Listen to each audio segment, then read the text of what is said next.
Harut व Marut कौन थे, बाबुल का कुआं कहाँ है और हारूत व मारूत का जादू किस तरह का था।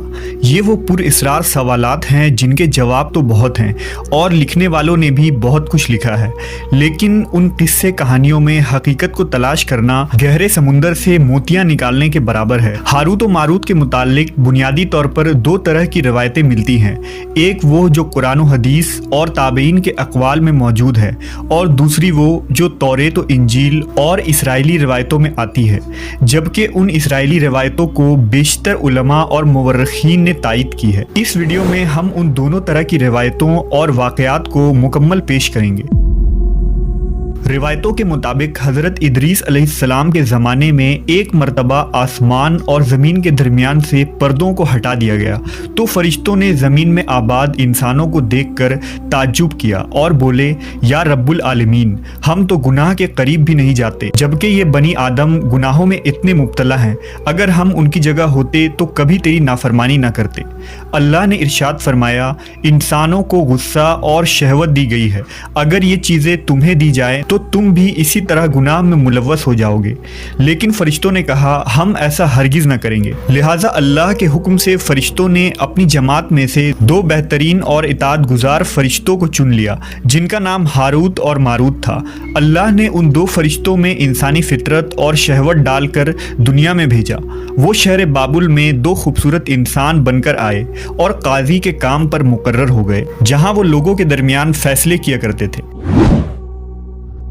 एक दिन उनके पास एक औरत अपना मुकदमा लेकर आई और कहा कि उसका शौहर उसे बहुत परेशान करता है।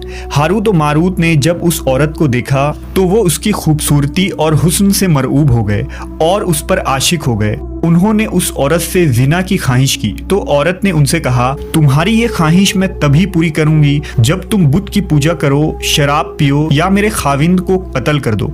हारूत व मारूत ने शराब नोशी को छोटा गुनाह समझकर पी लिया और नशे की मस्ती में दो और कबीरा गुनाह कर बैठे। उस औरत ने उनसे आसमान पर चढ़ने का अमल भी सीख लिया, जिसके जरिया वो आसमान पर जाते थे। जब औरत इस अमल के जरिया आसमान पर गई तो अल्लाह के हुक्म से उसे सितारे की शक्ल में मस्ख कर दिया गया।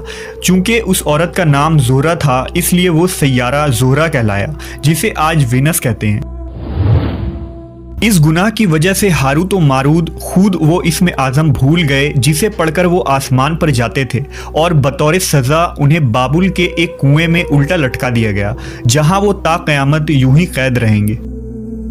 ये एक इसराइली रवायत है जिसे इमाम इब्न कसीर और फ़खरुद्दीन राज़ी जैसे मुफस्सरीन अफसाना और मन घड़त कहानी करार देकर सख्ती से रद्द कर देते हैं। वहीं इमाम सयूती जैसे उलमा इस रिवायत को मुस्तनद मानते हैं। हारूत व मारूत और चाहे बाबुल के सिलसिले में एक और रिवायत कसरत से बयान की जाती है, जिसके मुताबिक एक ज़माना ऐसा था जब शहर बाबुल रुए ज़मीन पर तहजीब व तमद्दुन का मरकज़ था। यहाँ के लोग बातिल खुदा की परस्तिश किया करते थे। ये लोग अपनी किस्मत उनसे वाबस्ता समझते थे, इसलिए इल्म नजूम और इल्म फल्कियात में बड़े माहिर थे। उनके बुतकदों में सितारों की पूजा की जाती थी। ये लोग जादू, तंत्र मंत्र, सिफली को बहुत अहमियत देते और इस इल्म के जरिया मुआशरे में खूब फसाद फैलाते थे। ये लोग तिलिस्म, जादू, तंत्र मंत्र में बहुत आगे बढ़ गए। उनमें बड़े बड़े जादूगर मौजूद थे। उनकी तारीखी किताबों में जगह जगह जादू और तंत्र मंत्र ही नजर आता है। उनका जादू दूर दूर तक मशहूर था। मुख्तसर ये कि उस शहर का बाशिंदा होना ही जादूगर होने की अलामत थी। जब हज़रत सुलेमान अलैहिस्सलाम की हुकूमत आई तो आपने उन लोगों को इस शिरकिया अमल से रोका और उनकी सहर और जादू की किताबों को एक जगह जमा करके अपनी अजीम कुर्सी के नीचे दफन कर दिया, ताकि इस फितना अंगेज इल्म का जड़ से खात्मा हो जाए। जब सुलेमान अलैहिस्सलाम की वफ़ात हुई तो शैतान ने उन किताबों को दोबारा खोद कर निकाला और लोगों से कहा कि सुलेमान पैगम्बर नहीं था, बल्कि उन किताबों के जरिया हुकूमत किया करता था। लिहाजा हवा में उड़ना, जिन्नात पर काबू और सुलेमान अलैहिस्सलाम के गैर मामूली मुआजिज़ात दरअसल जादू और सिफली का अमल था। बनी इसराइल ने उसकी पैरवी की और उन किताबों को पढ़ना शुरू कर दिया। लिहाजा दोबारा ये शर अंगेज इल्म इस कौम में सुरायत कर गई। अल्लाह ने सुलेमान अलैहिस्सलाम पर लगाए गए इल्ज़ाम और तुहमत की नफ़ी करते हुए सूरह बकरा में फरमाया है, اور انہوں نے اس چیز کی پیروی کی جو شیطان سلیمان کی بادشاہت کے وقت پڑھتے تھے، اور سلیمان نے کفر نہیں کیا تھا لیکن شیطانوں نے ہی کفر کیا۔ لوگوں کو جادو سکھاتے تھے، اور اس چیز کی بھی جو شہر بابل میں ہاروت و ماروت دو فرشتوں پر اتارا گیا تھا، اور وہ کسی کو نہ سکھاتے تھے جب تک یہ نہ کہہ دیتے کہ ہم تو صرف آزمائش کے لیے ہیں، تو کافر نہ بن۔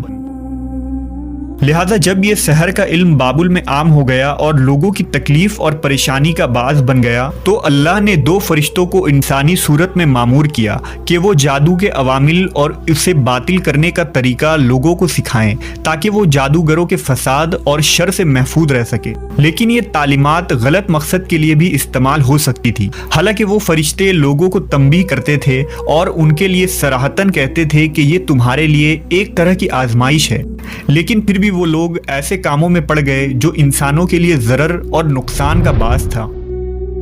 بعض عربی داستانوں میں اس کنویں کا ذکر بھی ملتا ہے جہاں کئی لوگ پہنچے اور ہاروت و ماروت سے ملاقات کر کے جادو کا علم بھی سیکھا، جبکہ بعض مورخین کا کہنا ہے کہ عراق کے شہر حلہ کے قریب ایک کھنڈر میں موجود قدیم کنواں ہے جہاں سے بابل کی سرحد شروع ہوتی تھی۔ یہ اس کنویں کو ہی چاہ بابل قرار دیتے ہیں۔